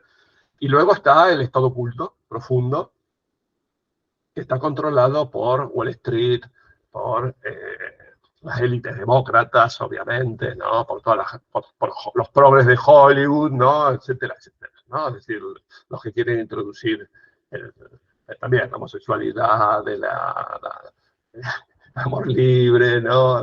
Etcétera, etcétera. Y Donald Trump toma la teoría del Deep State y la utiliza continuamente para atacar a sus enemigos políticos y decir que todos los que lo critican son agentes del Deep State. ¿No? El Deep State se la tiene jurada porque él es un tipo que hace, ¿no? Fuera del, que no pertenece al Deep State, y entonces hay que apoyar la lucha de Donald Trump. El pueblo debe apoyar la lucha de Donald Trump contra el Estado profundo, ¿no? Y bueno, y si seguimos rascando, podemos encontrar pues que muchísimos gobernantes, por eso digo, una cosa son las teorías conspirativas de los espontáneas, ¿no? Que surgen ahí de los furtivos textuales de las redes que hacen, luego veremos por qué hacen esto, si queremos explicarlo un poquito, pero luego yo creo que lo peor son los aparatos ideológicos del Estado que se dedican a propagar esas teorías conspirativas, ¿no? Es decir, sobre todo en los discursos nacionalistas xenófobos, ¿no? Es decir, que le echan toda la culpa al enemigo externo que quiere destruir el país, ¿no? Es decir, eso no suena, ¿no? Es decir, entonces, cada vez que hay problemas, es decir, no, hay una conspiración internacional para destruir nuestro país, nuestras esencias patrias, etcétera, etcétera, ¿no? Es decir, y eso lo dicen los presidentes, lo dicen ideólogos, etcétera, etcétera. Con lo cual, yo pienso que tenemos que poner todas estas cositas en consideración, porque si no, nos vamos a entretener, ¿no?, con los internautas, ¿no? Pero yo creo que lo que tiene eficacia más política son tipos como Trump, que además puede volver, ¿no? Buenísimo. Bueno, Pablo, mira, hace una horita que estamos conversando. En el cuestionario que habíamos pautado nos quedan 3 interrogantes, pero te propongo en todo caso, para darle espacio al momento de las preguntas del público, te lo voy a transmitir y bueno, vos elegí, digamos, cuál te parece más adecuada para ir cerrando. Sí. En línea con esto que estás diciendo, o sea, una de las preguntas era qué función cumplen hoy las teorías conspirativas en la comprensión del presente y en la eventual imaginación del futuro, ¿no? Y la otra pregunta tiene que ver con qué uso hace la política justamente del discurso de la conspiración, o en todo caso, cómo se vinculan política y teorías conspirativas. Así que dejo que vos elijas y adelante. Bueno, 2 me dijiste, ¿no? ¿O 3? Ah, y perdón, sí, la tercera era, ¿qué actitud tomar ante las teorías conspirativas? Que suena bien Pues para un cierre, ¿no? Sí. la verdad que prefería esta última, aunque las otras son jugosas, pero esta es para cerrar un poquito, ¿no? Para no dejarlo todo en el aire. Pues, ¿qué podemos hacer ante estas teorías? O mejor dicho, bueno, como ciudadanos o como estudiosos, ¿no?, de la comunicación. Bueno, yo lo tengo muy claro qué podemos hacer, ¿no? Todavía no, pero voy a soltar algunas pautas, ¿no? Lo primero es que las tenemos que tomar en serio, ¿no?, y estudiarlas a fondo, ¿no? A veces no podemos despreciarlas así, ¿no?, de bote pronto. Hay que ver, efectivamente, tenemos que tomarnos la molestia de ver, porque a lo mejor lo que tenemos es un relato periodístico con ciertos ribetes conspirativos, ¿no? Entonces, eso, bueno, también podría ser que alguna sea una conspiración real, ¿no? O sea, que también hay que hacer ese esfuerzo, ¿no? Aunque es verdad que cuando ves algunas de estas cuantas características que hemos mencionado, pues ya eso te predispone ya a etiquetarlas, ¿no? Bueno, la segunda cuestión, yo creo que tenemos que hacer un ejercicio autocrítico y asumir que todos hemos sido, somos y posiblemente seremos conspiranoicos en algún momento de nuestra vida, ¿no? ¿Por qué? Bueno, yo después de leer todo esto, me tuve que hacer el mea culpa, ¿no? Porque me he dado cuenta que yo también había tragado, ¿no?, algunas de estas teorías conspirativas, sobre todo las que le atribuían a la CIA. Todas las desgracias de América Latina eran la CIA, ¿no? Es decir, todo era la CIA. En los países latinoamericanos nadie tenía culpa, ¿no? Es decir, eran todos tejemanejes de la CIA, la embajada norteamericana, ¿no? Es decir, el golpe de Chile es la CIA, Pinochet, la democracia cristiana, la iglesia, nadie tenía nada que ver, ¿no? Era la CIA, ¿no? Es una manera también de, ¿no?, echar balones fuera, como dicen los españoles, ¿no? Es decir, sacar la pelota fuera de la cancha, ¿no? Esa es la culpa siempre al enemigo extranjero. Todos hemos sido, somos y seremos. ¿Por qué? Porque la realidad es complejísima.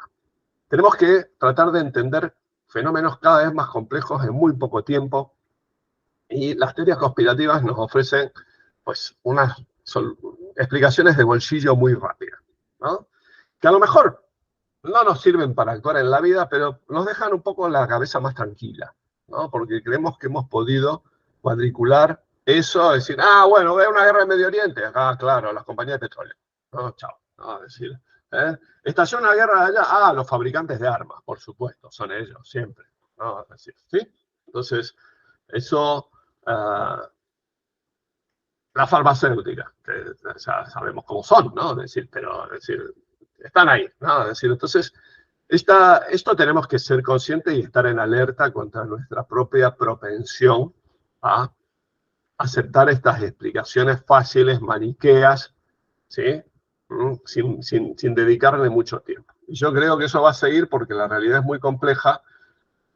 No tenemos tiempo para investigar. A mí meterme a estudiar cada de estas teorías conspirativas lleva mucho tiempo, porque tengo que meter a estudiarme toda su argumentación, todos sus datos, sus detalles, a ver por dónde, ¿no?, por dónde fallan, por dónde hacen agua, en qué medida sacaron las cosas de contexto, en qué medida tergiversaron los datos científicos, sobre todo porque ahora abundan mucho datos científicos. Siempre te meten algún experto que va en contra de la corriente, ¿no? Es decir, y que se supone que tiene la posta, ¿no? Y bueno, hay que estudiárselo, ¿no? Es decir, si quieres discutirlo, ¿no? Es decir, como el francés, ¿no? Que tenía no sé qué agua de Jane, no sé qué remedio tenía contra el COVID, ¿no? Uno de pelo largo, no sé si se acuerdan, uno de Marsella, ¿no? Es decir, y claro, cuando todos los médicos lo querían matar por largar esa banana, pues él decía, no, esto es una conspiración de los laboratorios que no quieren que salga un medicamento tan barato como el mío,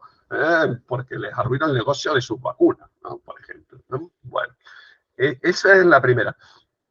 La segunda es que hay que evitar caer en la censura y en las restricciones a la libertad de expresión como medio para combatir estas teorías, porque ahí entonces nos cavamos la fosa. Es decir, eso en Internet se está haciendo mucho, yo no sé hasta qué punto es bueno, ¿no? Es decir, estar bloqueando contenidos, ¿no? Dejar a los algoritmos que bloqueen contenidos que les parecen fake news, conspirativos, etcétera, etcétera. Otra cosa es que le pongan un aviso, que eso me parecería más, ¿no? Si los publiquen y digan, bueno, esta afirmación es media sospechosa, verifíquela, ¿no? Es decir, que por ahí. Pero además eso favorece a los conspiranoicos que son muy victimistas y si son censurados, eso es la prueba de que tienen la razón y de que el Estado los quiere amordazar porque es su verdad, ¿no? Bla, bla, bla, bla, bla. La tercera es tener en cuenta que la refutación directa, racional, ¿no? Bueno, vamos a sentarnos a la mesa y vamos a analizar todos tus datos, ¿no? Si yo te los voy a refutar uno por uno. ¿Qué es lo que hacen los fact-checkers, ¿no? Las plataformas de fact-checker.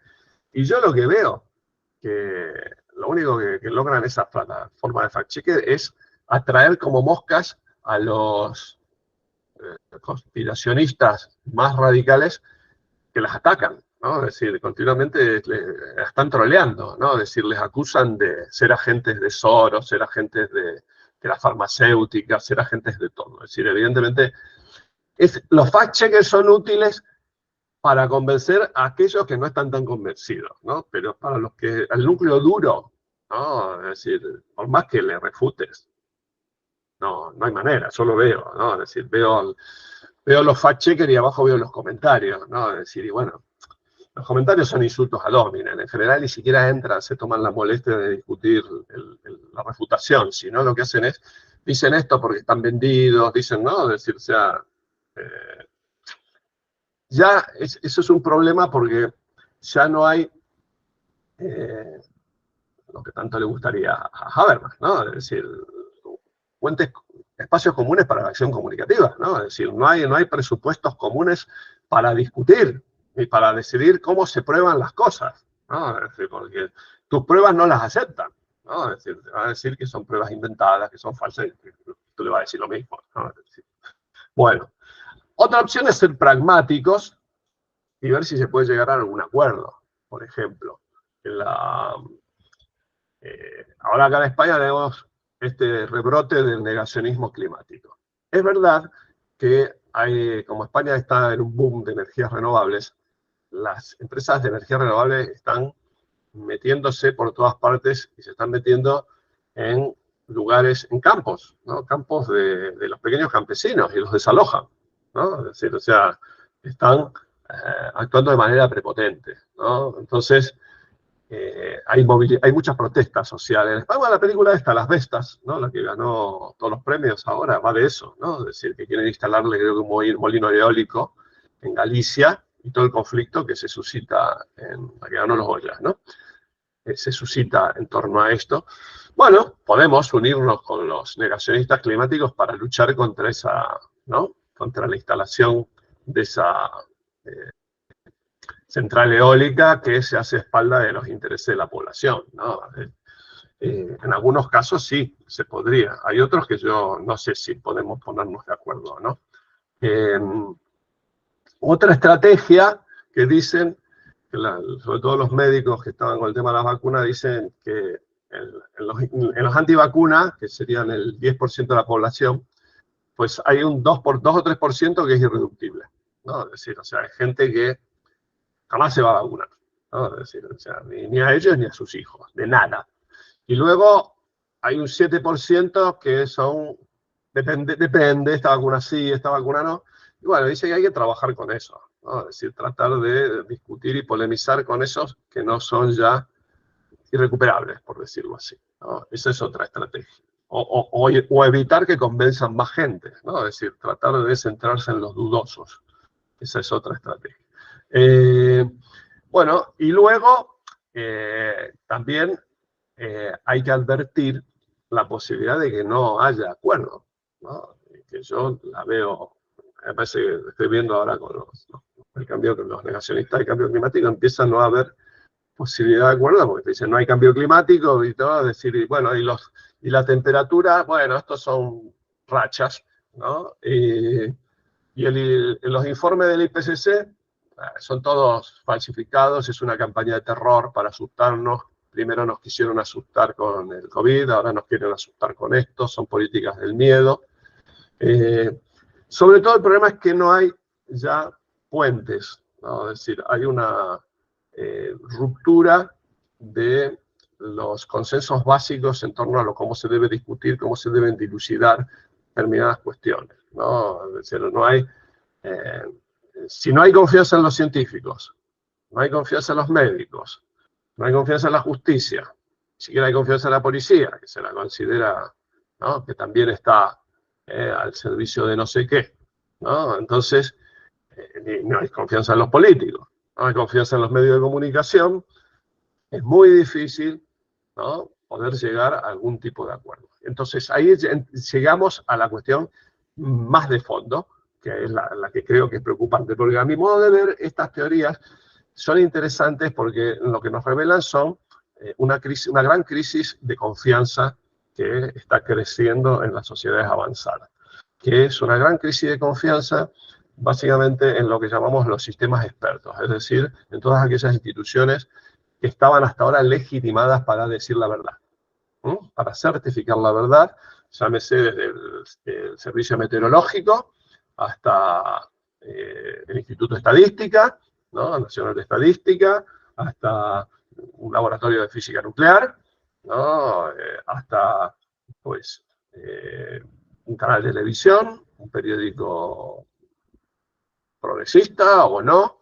Entonces, no hay una desconfianza muy grande, que es una incredulidad muy grande respecto a todas estas instituciones tradicionales autorizadas a decir verdad, y sin embargo una credulidad impresionante en todas estas explicaciones alternativas que a nosotros nos pueden parecer pues atadas con alambre, descabelladas, etcétera, etcétera, etcétera, ¿no? Entonces, si esa crisis de confianza no se resuelve, yo creo que va a ser muy difícil avanzar, ¿no?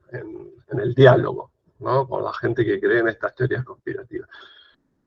La pandemia nos ha demostrado que no han crecido tanto, porque la realidad es que la mayoría de la gente se vacunó, ¿no? Es decir, sacando en Estados Unidos y en Brasil, precisamente por la nefasta influencia de Trump y de Bolsonaro, en los demás países, por más que patalearon en Internet los antivacunas, pues la gente se vacunó masivamente, ¿no? En España hemos tenido las tasas, no sé, del 85% de la población, ¿no? Y yo creo que en el resto de Europa también, ¿no?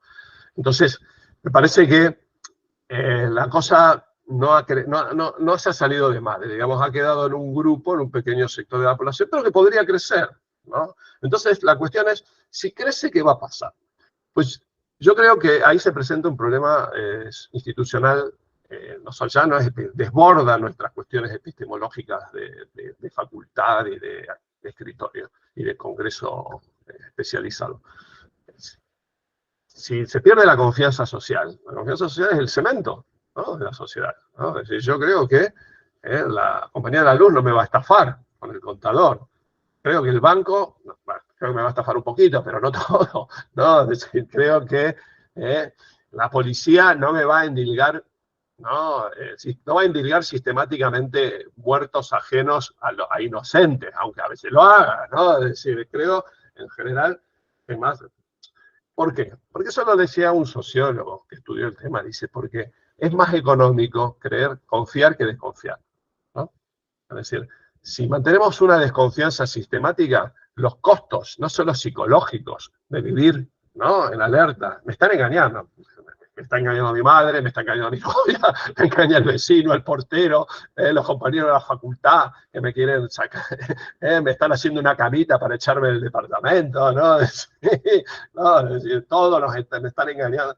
Claro, los costos que la desconfianza supone, y sobre todo los mecanismos a los que tú tienes que recurrir para chequear, ¿no? Cada desconfianza paralizarían a la sociedad, ¿no? Es decir, me están pagando con moneda falsa, imagínanos, ¿no? Es decir, pensamos eso, es decir, me están dando plata falsa el verdulero de la esquina, ¿no? Me voy a tener que ir siempre con una maquinita que detecte, ¿no? Es decir, si es moneda... Bueno, entonces, una sociedad necesita la confianza, ¿no? Es decir, estos son crisis de confianza, ¿no? Es decir, si esto se extiende, pues la sociedad va a dejar de funcionar. Yo no creo que la sociedad deje de funcionar. Yo creo que esto va a acabar de una manera u otra.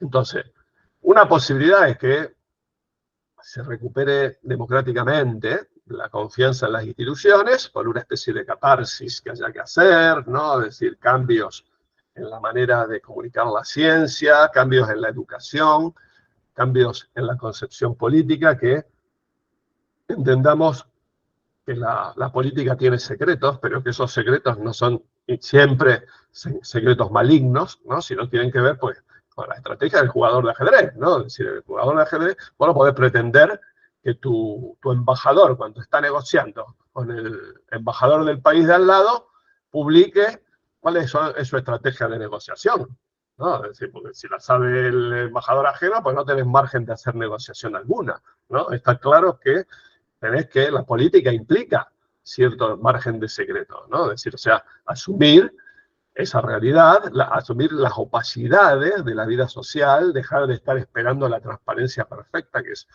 otra locura, una locura exacerbada por el neoliberalismo también, que en su afán de lograr la libre información, los flujos informativos irrestrictos, que vienen ya de Norbert Wiener y de la cibernética y de todas esas utopías de la información.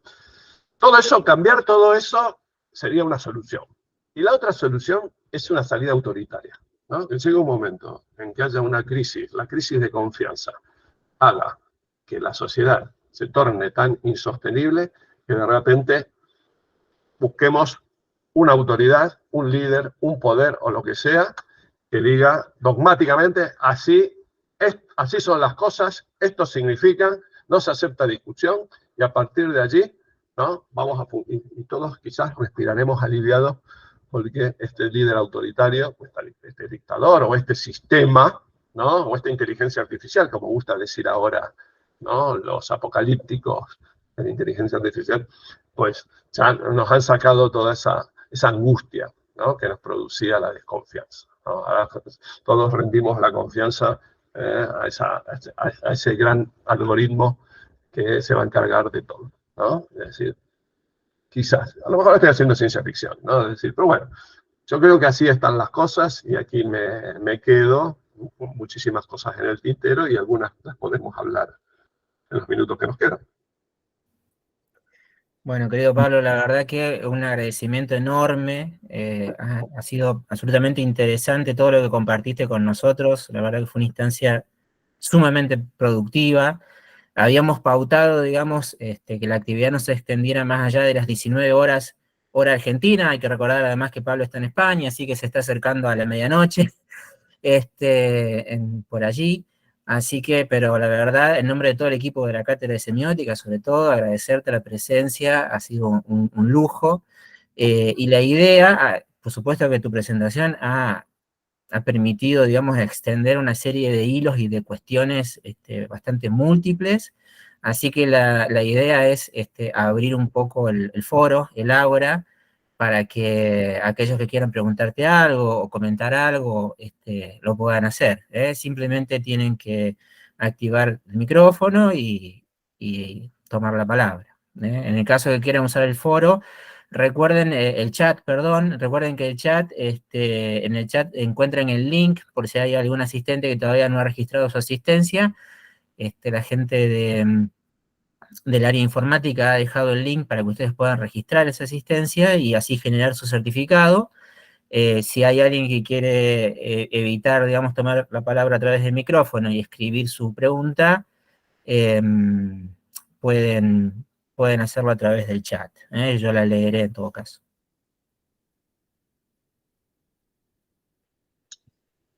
Bien, no sé si hay alguien que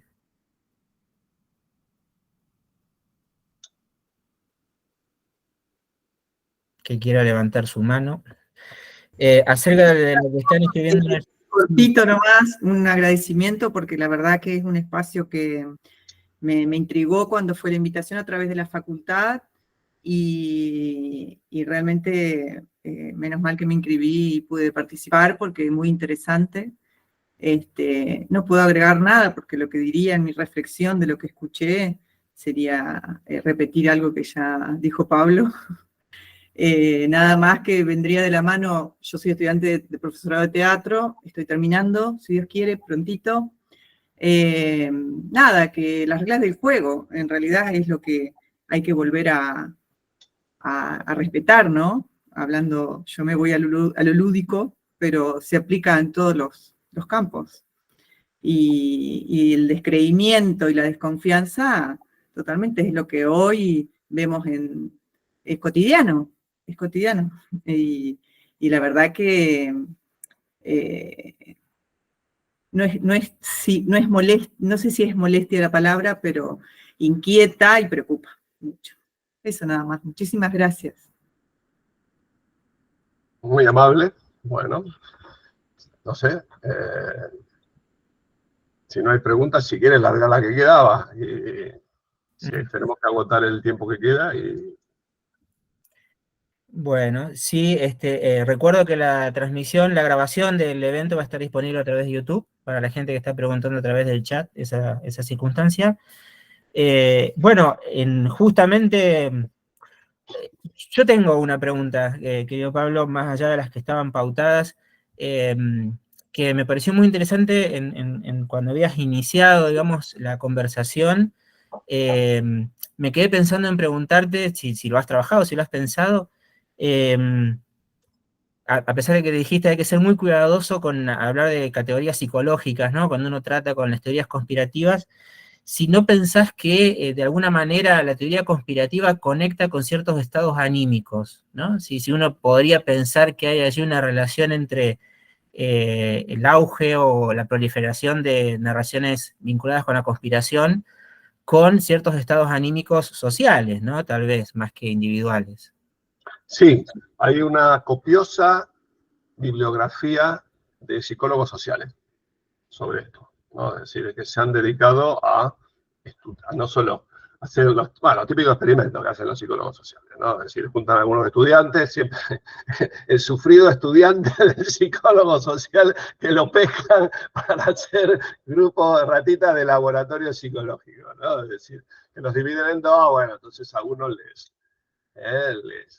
cuentan un relato conspirativo y al otro también, y a ver, según la clase social, el nivel educativo, quién es más crédulo y quién es menos crédulo, ¿no? Es decir, o sea, ese tipo de cosas se hacen. Luego están los más interesantes, de modo de ver, pues estos experimentos de laboratorio siempre hay que tomarlos con mucha pinza, ¿no?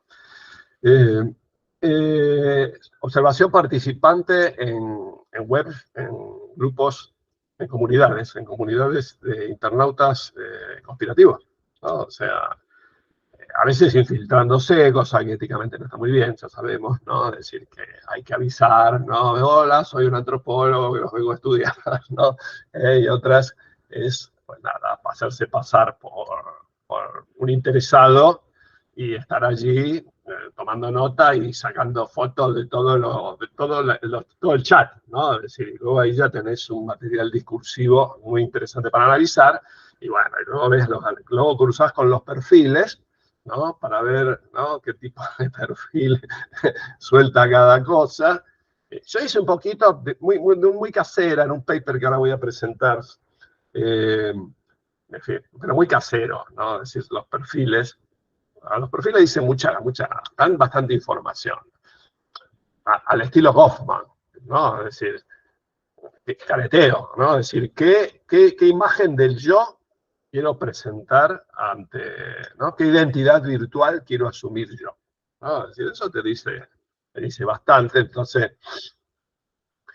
de repente ves que alguno de estos tipos, pues, es experto en fitness, ¿no?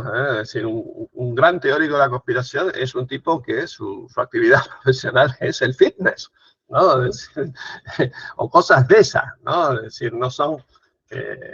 o se meten un título de... Estudió en la universidad de tal y luego descubriste que estuvo un año y no aprobó nada, ¿no? Es decir, pero bueno, es decir, eso te da también la idea de... Hay un sector que busca notoriedad, ¿no? Está claro que de todos estos líderes que son influencers de la conspiración, hay gente que lo hace por ego, ¿no? Porque esto de repente tener 5.000 followers, ¿no? Es decir, eso te obliga a ir cada vez más allá, ¿no? Es decir, eso lo vemos en periodismo, ¿no? Incluso en periodismo, los periódicos cuando ven que el público demanda tal cosa, también se intentan amoldar a ellos. Si el público quiere más sensacionalismo, le da más sensacionalismo, ¿no? Y entonces si hay determinados influencers que lanzan por ahí un tweet con alguna cosa conspiranoica y de repente tienen 10.000 likes, ¿no? Es decir, cuando normalmente no tienen más de 1.000, pues dicen acá hay un filón, ¿no? Y entonces empiezan, yo he seguido algunos, ¿no? Decir que, bueno, claro, los tipos copian, ¿no? Acá también hay una cuestión de colonialismo cultural. En realidad, la mayoría de todas estas cosas vienen de Estados Unidos, ¿no? Es decir, o sea, la patria de la conspiración, ¿no? Son la mayoría, yo por lo menos lo que veo en España, ¿no? Los relatos, casi todos son copia pues, del Deep State, ¿no? O de discursos antisemitas, ¿no? Es decir, que vienen de los rusos, ¿no? De Orbán, ¿no? Es decir, en Europa del Este están con el antisemitismo full, ¿no? Es decir, todo George Soros es el gran satán, es el capital internacional judío que quiere desestabilizar Europa del Este, volverla cosmopolita, ¿no? Es el representante de las élites, de las desalmadas élites globalistas que quieren acabar con todas las culturas y las tradiciones nacionales. Bueno, pero viendo ya lo de los españoles, me llamaba la atención que las únicas cosas así autóctonas, las únicas aportaciones eran de anticomunismo franquista, ¿no? O sea, esto veían la hoz, te metían ahí la hoz y el martillo, ¿no? ¿A santo de qué? El muro de Berlín cayó, ¿no? Es decir, los rusos no son comunistas, Putin no es comunista, y los chinos son comunistas, ¿no? Es decir, se ve que son gente que viene del franquismo y que se ha quedado con el chip de que el enemigo, ¿no? El number one es el comunismo internacional, ¿no? Es decir, eso siempre depende de la bandera de España, ¿no? Es decir, la bandera de España es muy, por esas cosas que tiene la vida, se ha convertido en el símbolo de la extrema derecha española, ¿no? Es decir, o sea, a diferencia de Argentina, ¿no? Es decir, donde se puede considerar hasta un símbolo antiimperialista, bueno, en España no, ¿no? Entonces, tú ves ahí, cuando ves mucha simbología nacional española y te dan, ¿no? Es decir, ¿no? Es decir, y suelen ser influencers de extrema derecha que están, ¿no? Con bueno, otra vez los chinos, son los chinos que van ¿no? Que los quieren dominar, ¿no? Es decir, pero en general todo viene de Estados Unidos, ¿no? Da la impresión de que no hay producción propia, sacando las antisemitas de Europa del Este, que lo que vienen es de los protocolos de los sabios de Sion, que se ve que eso no se borró jamás, porque si uno estudia la historia de la Unión Soviética y de los países del Este, las recurrentes persecuciones de los judíos que hubo en la Unión Soviética y en Polonia, comunista, ¿no? Es decir, que se suponía que el comunismo era enemigo del antisemitismo, lo que te dice, y que eso se ha reavivado con la caída del muro y de los viejos regímenes, pues ahora el antisemitismo es rampante. Se ve que quedó incrustado en la memoria histórica, ¿no? Es decir, también es verdad que hay un elemento clave que es la sociedad, la gente con la globalización tiene pánico de los flujos avasalladores del capital, ¿no? Es decir, la globalización es eso, ¿no? Entre otras cosas son flujos cada vez más rápidos del capital que no respetan fronteras, que de repente entran en un país, provocan la caída o la subida de la moneda nacional, luego se van, dejan el país en ruina, ¿no? Es decir, en quiebra total, van, vienen, ¿no? Es decir, es la fluidez, ¿no? La fluidez asusta mucho, desestabiliza y parecería que esos temores necesitan una personificación. Y en muchos casos se recurre de nuevo a el banquero judío, ¿no? Es decir, Soros. Soros viene, que es un especulador judío húngaro, pero que representa un capital apátrida, ¿no? Es decir, porque el tipo se fue de Hungría hace mucho rato, entonces en Hungría mismo es donde comienza toda la campaña contra él, ¿no? Es decir, Orbán es el que la pone en circulación, es decir, y otros, bueno, la otra vez leía una cosa, un periodista palestino de izquierda, que me puso los pelos de punta, que el tipo criticaba el apoyo occidental a Ucrania, diciendo que detrás de toda la plata que enviaba Estados Unidos a Ucrania estaban los Rothschild, ¿no? Es decir, la banca Rothschild era la que estaba dirigiendo todos esos flujos de asistencia económica de Estados Unidos a Ucrania para ser desviada desde allí a Israel, a favorecer el sionismo internacional, ¿no? Qué flaco favor a la causa palestina, ¿no? Es decir, se le hace cuando se recurre a los protocolos de los sabios de Sion para tratar de explicar la realidad internacional, ¿no? Es decir, pero bueno. No sé si he respondido en parte a la pregunta, que era muy amplia, por otra parte, ¿no? Sí, sí, seguro. Bueno, no sé si alguien quiere sumar alguna pregunta. Ahí en lo último que decías es muy interesante cómo también esto de la conspiración conecta con los nacionalismos, ¿no? Pero simplemente una acotación ahí al margen. No sé si alguien quiere, mientras se animan a preguntar, recordarles además, creo que está bueno anunciarlo, ¿no, Pablo? Que todas estas cuestiones tienen que ver con un libro de edición futura, ¿no? De pronta edición que estás preparando. Sí, espero sacarlo el año que viene. Bueno, debo porque he hecho el pacto con la editorial. Tengo que entregarlo en noviembre, así que termino con ustedes y me pongo acá frenéticamente a escribir. Bueno, No, bueno, me viene bien siempre estas conferencias para, ¿no?, ajustar un poquito mis ideas, ¿no? Es decir, terminar de ver si cierran, aunque debo decir que el material es enorme, ¿no? Es decir, sobre todo en los últimos años se han hecho y se están haciendo una cantidad de investigaciones desde la semiótica, desde la psicología social, desde la antropología, desde la politología, desde la sociología, desde la biología en general, ¿no? Es decir, ahí el tema es fascinante. Yo creo que podría ser un hecho social total, ¿no? Para decirlo a la vieja manera durkheimiana, es decir, donde se expresa la sociedad en pleno, muestra pues sus filias, sus fobias, sus neurosis, sus angustias, ¿no? Nada positivo, todo es muy distópico, ¿no? Es decir, yo no he visto una teoría de la conspiración utópica, ¿no? Es decir, realmente, a veces algunas dicen, cuando venzamos la conspiración, pues entonces comenzará el paraíso en la tierra, ¿no? Es decir, pero en general no llegan tan lejos, ¿no? Es decir, se quedan siempre en la fase de confrontación con los conspiradores, ¿no?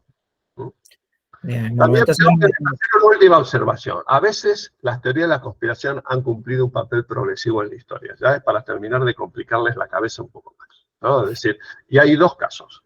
Uno es la Revolución Francesa, que se pasa muy de refilón, ¿no? Cuando se estudia las causas de la Revolución Francesa, a veces, bueno, hubo una pésima cosecha 2 años antes, ¿no? Es decir, hubo una hambruna, ¿no? Entonces los campesinos que trinaban y por lo tanto pues se estaban dando las condiciones para una ruptura del orden social porque los campesinos no querían que perdieron respeto a los terratenientes. Pero lo que se omite es que en ese momento, en el verano del fracaso de las cosechas, corrió lo que se llamaba el Gran Miedo, que era un rumor de que los aristócratas y los terratenientes, los aristócratas con plata, y los terratenientes estaban acaparando grano para revenderlo a un precio más alto y por lo tanto la hambruna era producto de una conspiración de acaparadores, ¿no? Es decir, que no era así, no hubo tal conspiración. Pero eso tuvo el efecto de provocar la ruptura del campesinado, que era parte del tercer estado, contra la aristocracia y el orden establecido, y facilitó luego a los jacobinos, ya había base social para tomar la Bastilla, ¿no? Ese es uno. Y el segundo es, caso que en Argentina conocemos poco, que es el movimiento populista norteamericano, del Partido del Pueblo, se llamaba así, que era una cosa así, un poco como las ligas agrarias, un poco como la democracia progresista, ¿no? Santafesina en su mejor momento. Eran partidos de granjeros, de chacareros, que estaban con la soga al cuello por los compradores, por los bougebors, ¿no? De ahí, ¿no? Es decir, por los grandes compradores de grano, más los ferrocarriles, más los bancos, ¿no? Es decir, los bancos estaban hipotecando las tierras, los acaparadores les pagaban, ¿no? Los acopiadores de grano les pagaban 2 mangos, el ferrocarril además le cobraba muchísimo los fletes. Entonces surge en el medio oeste norteamericano el Partido del Pueblo, el People Party, algo así, que da lugar a lo que se llama la era progresiva en Estados Unidos, que nosotros conocemos poco, que duró 20 años, ¿no? Es decir, cuyo último exponente fue Teddy Roosevelt, ni más ni menos, ¿no? Es decir, que Teddy Roosevelt fue de alguna manera el que aprovechó y que liquidó, ¿no? El movimiento, la era progresiva, y ahí se estableció la idea de la conspiración de los banqueros, ¿no? Específicamente, ¿no?